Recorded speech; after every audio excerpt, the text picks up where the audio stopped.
24th of April 2018, a 5-2 victory for Liverpool against Roma and 1 foot into the Champions League final. A great day for Liverpool and their fans, except for one. When I heard first time about it, I cannot describe my emotions in English, to be honest. That should never have happened. While attending a Liverpool football game, Sean Cox sustained serious and life-altering injuries. This is Liverpool manager Jurgen Klopp. It's just unbelievable, with all our thoughts and prayers with Sean at home and his family, of course. Sean began a rehabilitation programme in the National Rehabilitation Hospital in Dún Laoghaire, which requires ongoing intensive care. A GoFundMe page is set up to fund his recovery. In the first month, the page raised 400 grand, and this figure is rising every day. This is not the first time that many Irish people have shown their support to a very worthy cause, and it won't be the last. Where do we get this inherent, caring and kind mentality from? Is it from our parents, our teachers, our friends? Is it to do our past? I want to find out more about the generous Irish.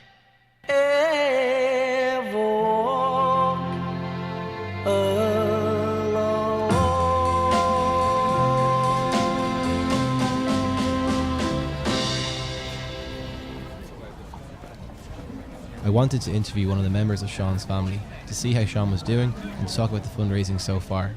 This is Sean's sister, Sinead Cox. Yeah, look, when this all happened first, we weren't given very positive news, and it was all very doom and gloom, to be honest with you. And to think where we are today with Sean, to where we were when it happened, Sean is doing really well. And that's with all the hard work of, people in the NRH, and all his therapy sessions and this constant rehabilitation that he's getting here. As Sinead just said, Sean's recovery is thanks to the hard work of the people in the NRH. However, there's a long way to go, and it's like starting again. The first 12 weeks of Sean's rehabilitation is state funded, and after that the family have to find the money themselves. The GoFundMe page has been a massive success. They raised 400 grand in the first month, and this doubled within 3 months. Whose idea was it to set up the page? So initially, after the attack, there was a GoFundMe page set up from a guy called Emmett Kavanagh from the Irish Liverpool Reds group. It was just him himself that decided to set this GoFundMe page up, and that itself raised 90,000. And then, when all this kind of fundraising started, then the guys then from that fundraising committee set up a second GoFundMe page, and that kind of took off then.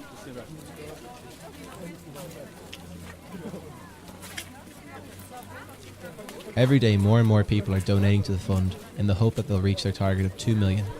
Of course, this page has been set up for solely one purpose, to raise money for Sean. But what about charities that are set up for longer and need money every year? There are 10,000 charities in Ireland and 200,000 non-profit organisations.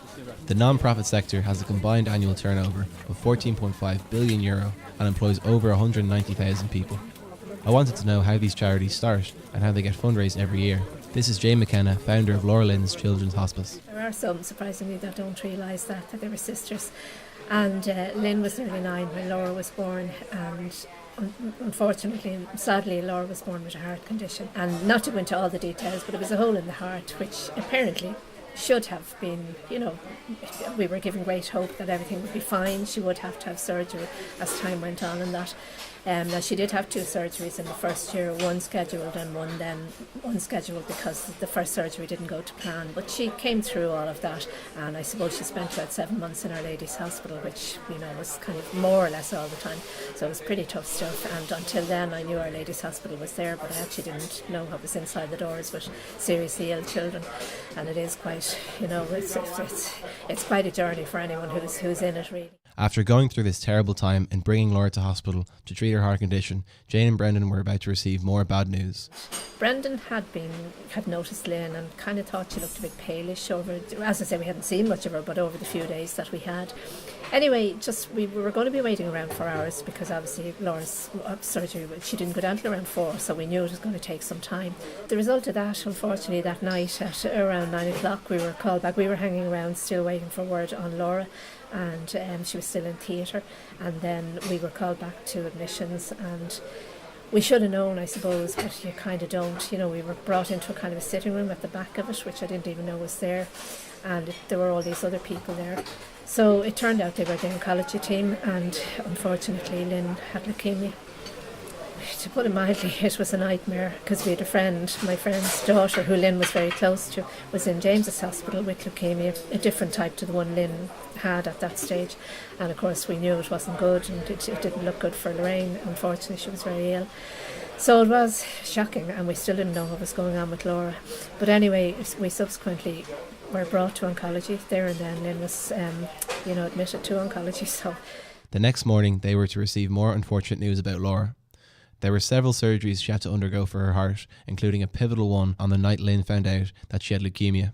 This was unsuccessful, and Laura passed away shortly after. In the months that followed, Lynn began treatment for her leukemia, and after 8 months, the McKenna family were about to receive more bad news. So it turned out they said, well, okay, Lynn, you can go home tonight and come back in the morning. And again, I kind of knew, I had a feeling there was a reason for that. I rang the consultant and just said, what is the story?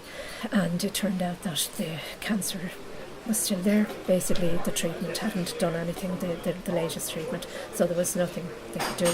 So it was pretty hard, just to put it mildly, to listen to, being told that your second daughter is going to die and there was nothing he or anybody else in this world could do. I suppose people say to you, how did you do it? But you just put one foot in front of the other, because there's nothing else you can do, I suppose. It was a dreadful experience for Jane and her husband Brendan, and every parent's worst nightmare. It's a story I've heard so many times, and it still sounds as shocking as the first time I heard it. How on earth did Jane go from losing her 2 daughters to starting the very well-known charity Laura Lynn? She said it had to do with Lynn and wanting to die in the comfort of her own home. Strange how things did develop, because when I thought about it, sometimes shortly afterwards I did think, what if she had died in Crumlin, if she had to go back. And then I thought of hospice. I just thought, if she couldn't have died at home, I knew adult hospice, obviously, and I had seen relatives in that, and I thought it was wonderful in what they did. Sad as well, obviously. But I realised there was no children's hospice, so I did a bit of research, and at that time I think there was maybe 30 odd in around, the UK, and so I decided to go and see them myself. So that's really what led to it then. I was kind of focusing on the end, having a choice at the end if home isn't possible rather than hospital. But what I saw was so different. There was that choice, because every hospice has, what they call like a butterfly suite, like what's in Laura Lynn. Yeah. But it's really about life. Did it seem like Lynn was very accepting of the whole situation? She really had courage beyond her years, because literally she got almost 3 weeks, and we had wonderful times. People were wonderful in what they did. Again, kind of started with so many people, even strangers that we didn't know. And she got to Manchester, and she got time with Westlife, and real time now. It wasn't just a meet and greet through these friends. And then she got her Make-A-Wish, which was kind of on the cards, but it wasn't the wish that she would if she wanted to meet Robbie Williams. I don't know if that would have happened anyway, because I think he was going away on a tour that summer.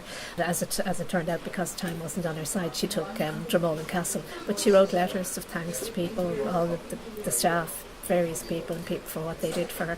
And she wrote, she made her funeral arrangements. She knew what she wanted. And I suppose where what led then to Laura Lynn, to the charity, really was her, because she wanted to die peacefully at home. That was her one kind of big wish, and she wanted Laura, who had been buried with my parents, to be brought and buried with her. From something that was so awful, it led Jane to starting a charity, helping so many people and providing a hospice for sick children who need 24-hour care. It would not have started without her courageous attitude. Jane, as modest as ever, prefers to thank those who donate to the charity and help keep it running. I don't know. I like to be kind back to people, because they are so kind and they're so good, and it really means a lot to me, and maybe it's just in my nature. So I hope it does help. The one thing I'm always conscious of is saying thank you, and I don't think I can ever say it enough or put it in big enough letters. I always say, sometimes I imagine it written across the sky, because it really does mean so much. I mean, without it, Laura Lynn House wouldn't be there. We would never have raised the money to build it. Even now, obviously, to keep it as well, you're talking about 4.5 million a year. There is very little funding that comes from, comes outside of the fundraising.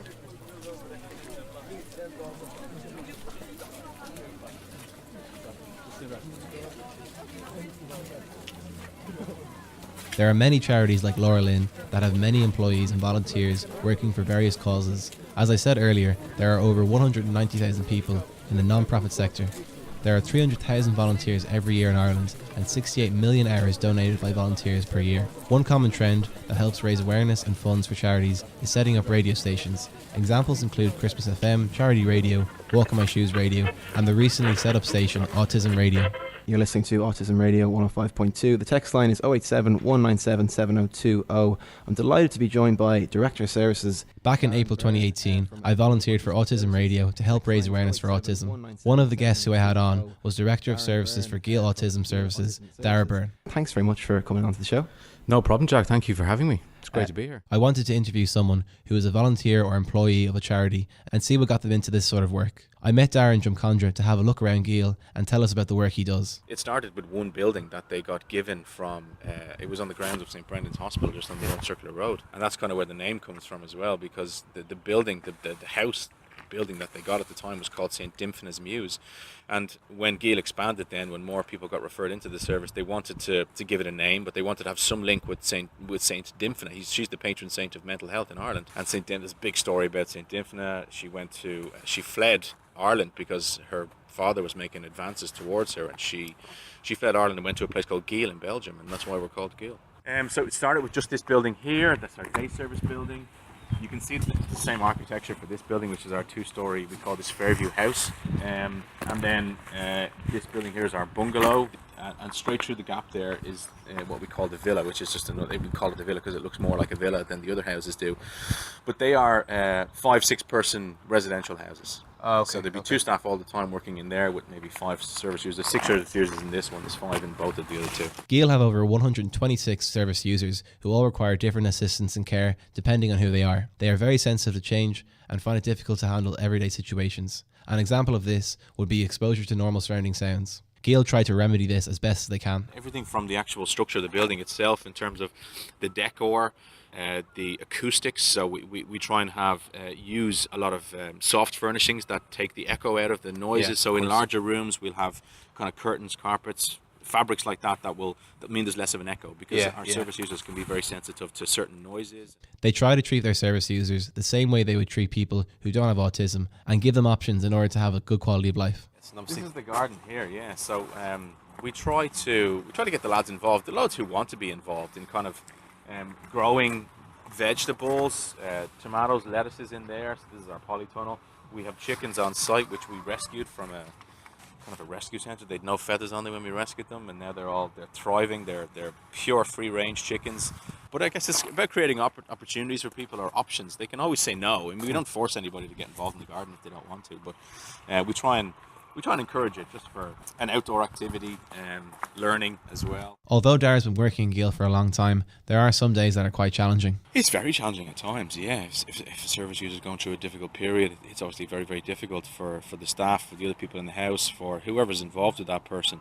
But again, like, these things they're never permanent. There's always a reason why somebody might be going through a difficult period. So we just try and work out what it is they're trying to tell us, if they can't tell us, and try and meet their needs. And so it's never a permanent thing.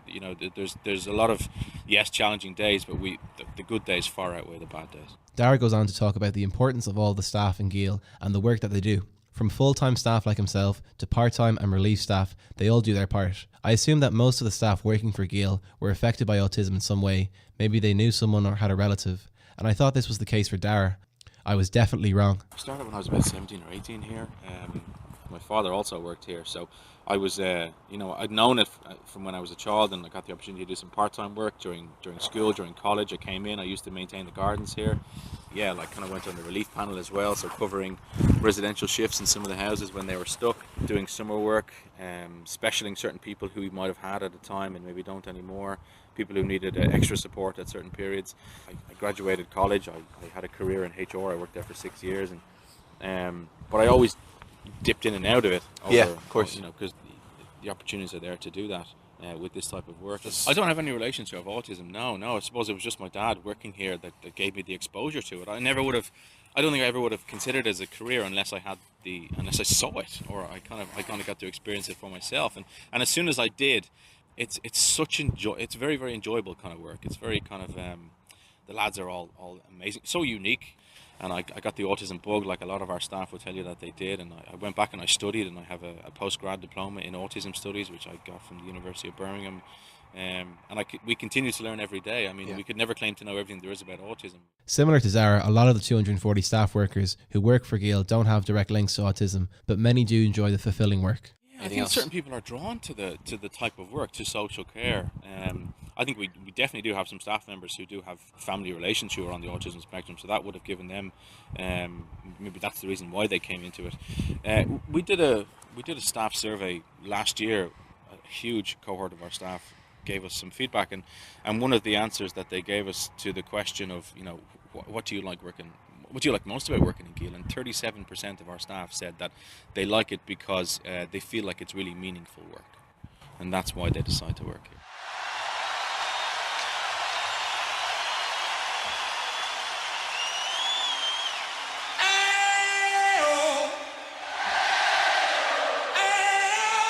Live Aid occurred in 1985 to raise money to alleviate hunger in Ethiopia. Of the £50 million that was raised, £4 million came from Ireland. Was it to do with Queen's stunning performance,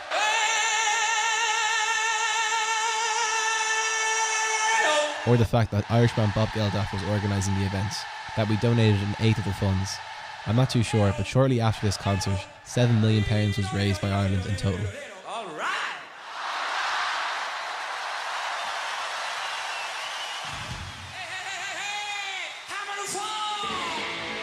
Speaking of music, Catholic University School CUS hosts a music fundraiser every year to raise money as part of their Philippines project.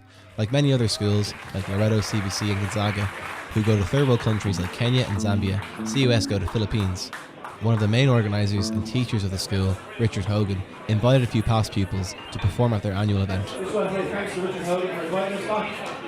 Best of luck to all the students going to the Philippines this year. It's going to be amazing. Later on, I had a chat with Richard about what work the school does as part of the project. Well, we started the project in 2006 and it's been running since then. So we go to Davao every year. We have 2 trips now. It started off with 1 trip just like students. So the first trip we went over with 8 students, myself and a parent. And ever since then it's grown and grown and grown. So every year we go over generally about 24 to 26 students and about 5 to 6 teachers. We go working in Davao in 4 different centres. We work with the Badjao Sea Gypsies. We work in Anawan, there's a primary school for Indigenous children. We work in a place called Ballet Pasalungan, which is a drop-in centre for street kids. And we work then in an orphanage as well. Before going to the Philippines, the students fundraise money to bring over to these centres and help improve conditions in these impoverished areas of Davao. Yeah, well, we get the students, so if you've got 26 students and you kind of put a target of $2,000 each, I mean, you're going to come up, I don't know what the math, I'm not very good at the whole maths there, it's like 60 grand, is it? Over the course of 12 years, raised nearly €1 million, I'd say. It's pretty impressive, like, you know, if you get them to do that. And then we do things like the bands here in the school, and we have a fair. This Christmas we had a Philippines fair, and we've connected with the Philippines embassy just down the road, and we brought the Philippines community in Ireland, in Dublin, to the school, and they did some Indigenous dancing. It was fantastic. Are there people who are a bit hesitant to give money to the fund because it's not a charity to do with Ireland? Well, people want to know what the cause is and what we're doing out there. Then once they figure out what we're actually doing and what we've done out there, they're very, very eager to help. I asked Richard what makes him want to keep going on these trips. Yeah, well, we've been going for 12 years, I've gone 10 times, so, you know, I go as much as I can. Not because, you know, I like getting away from the family, but it's about, you know, the trip is something that's special. You know, it's meant something very deeply to me, and anyone who's gone on it has been touched by the children in the Philippines. And why does he think these trips are very popular among schools? I think they're important trips because they're developing a sense of stewardship, isn't it? And, you know, say we're in fee-paying schools here, so a lot of the students would come from very privileged backgrounds, and they're quite insular lives. So it's important as a part of an ethos that they get out and see the world and they see what the world is really like. And that you develop that little fire, that little spark in them that gets that, you know, a little bit of altruism where they're thinking about other people besides themselves. And I think going to somewhere like Davao, it's not poverty tourism. You know, you're not going over to see poor people. You're going out to work with people who have, you know, a lot more than what we have in some ways. And so it's about a mutual beneficial kind of experience. So I think that's a very important part of an ethos of a school, is developing a cognizance of the realities of the world. Well, Richard, I know you're going to have to see you again, so all the best and all the best to students. I hope it goes really well. Thanks very much for talking to us. It's been 6 months since the GoFundMe page for Sean was set up. In that time, they got to the halfway point of their goal and raised €1 million. I asked Sinead if they thought they would raise this much money so soon. Never in a million years. You know, it just shows the generosity of individuals and also groups of people. You know, I've seen pictures of guys in Canada, and they were like a Liverpool community, and they did their own fundraising over there, and they put it into the GoFundMe page, took a picture of them all together. Australia as well. I mean, it's just phenomenal, like, you know, that you see that kind of generosity out there. And, you know, from every which way, like, I mean, you'd have a lot of the GAA community doing fundraising matches, just people doing kind of the walks as well. They had which was part of the campaign. That was the first kind of event they did, and that was the walk in Dunboyne from the athletics club. And you just see people like that very day, you know, when we were driving into Dunboyne, and then we walked up to the athletics club. There was people just coming out of their houses, like one house after the other, getting on their jackets, their hats, their scarves, you know, and all coming together and, you know, doing this for Sean. It was very overwhelming, like all these people just coming together. It's amazing. Which brings me to the most recent fundraiser. Due to the strong links between Ireland and Liverpool, a football match is going to occur in the Aviva Stadium between Liverpool legends and an Irish 11. Speaking at the launch of the event were former Liverpool players Jason McAteer and Ian Rush. Something that should never happen, you know, such a sad story, and obviously being Irish, I've been very close to what's been going on, and, you know, sort of dipping in and out of the story, and there's rehabilitation, and it's nice to see things are moving, but they are moving slowly, but we're getting there, and now we've got this opportunity to raise as much money as we can to help with that rehabilitation. That's just phenomenal. Phil Babb's going to run out, John Aldridge, there's myself, and I just think the most important thing is we get people here, you know, bums on seats, and raise as much money as we can. When you come to Ireland, you know, you can think you're in Liverpool, and when you're in Liverpool, all you can hear is Irish voices. So yeah, there is a connection there now, and we've got to get together on that night, and we can do some kind of pitch. But the most important thing is the atmosphere and what they can do, the fans watching the game. Being a big Liverpool fan, Sean was, you know, it'd be great to bring a legend team here and try and put up a show for him. Football is secondary when things like this happen. It's getting behind to the families and helping the families, and that's what we're here to do on that night. After hearing all these stories, both happy and sad, I asked all the people who contributed to this documentary if the generosity and kindness seen throughout these causes and charities was something to do with Irish people in general. We always say in Ireland it's a cliche to say that we're all very kind and we're all very generous and we're all very caring, but in actual fact we are. And in the world we live in now, it kind of amazes me, I suppose. I mean, I'm still astounded to this day, and this, like, you're talking about almost 20 years since Laura has gone and 18 since Lynn has gone. I remember the first donation I ever got. It was all those years ago, and it was a £5 postal order. It was the very first one. And then I often laugh and say, well, it was either somebody very rich and very miserable, or somebody who had very little. And I reckon it was the latter. It was somebody who had very little but still sent it. But I mean, whether it's 5 cents or €5, I am still very grateful. But I do often think that people who have very little, who don't have a lot, will often dig deeper. It's strange, really. I don't know why. I think it is definitely something that's ingrained in the Irish DNA. It might have something to do with kind of our past, our history, things like the famine. I think we've a desire to kind of help other people because we've been through difficult times. You're right that I don't think a lot of our staff are directly affected by it, and that they don't have necessarily a family member or a relative with autism, but they're motivated to do this type of work because it is quite meaningful, and it's not necessarily financial reasons, because you don't do this work necessarily for financial reasons. You do it because you want to help other people. And it's funny because, you know, when you go backpacking, when you go to, you know, say areas that are poor, say financially not as well off, you get more money from there. And I think there's something about the Irish people that's inherently generous. I think that probably comes from our own background, the famine, and we've struggled, and, you know, we know what it's like to be backwards, and we know what it's like to be third world. Let's say 100 years ago, we were pretty, you know, poor nation struggling. I think it's in the DNA to be generous, yeah, and to help. I think it's a part of us. Fellow Irish person, maybe, you know, because you would see that a lot, you know, a fellow Irishman, you know, that it's happened to, and they're kind of just standing by him and supporting him, you know. I think over the years, I think we're known for our generosity, aren't we, and our kindness. And we're just kind of that. We give that kind of rapport over to other people, that we're kind and caring and welcoming people. And I think in general, from my experience of Irish people, that's, in the grand scheme of things, we are. You can see that in other people, that we care. And because this is another Irish person, I think maybe that's kind of spread out through Ireland, that they want to help. Yeah, so definitely we are.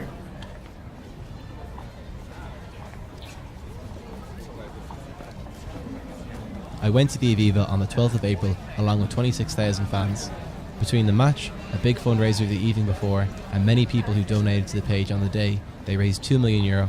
There is still a long way to go for Sean, but with the love of his family and support from many others, he'll hopefully recover as best as possible.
The Generous Irish was written, produced and narrated by Jack McCarthy. Thank you to all the people who contributed. Jay McKenna, founder of Laura Lynn's Children's Hospice, Dara Byrne, Director of Services for Gale Autism Services, and Richard Hogan, organiser of the COS Philippines project. A big thank you as well to Sinead Cox for contributing to this documentary. The story of Sean Cox is what started this. If you want to donate to the GoFundMe page, visit gofundme.com/support Sean Cox. Thanks for listening.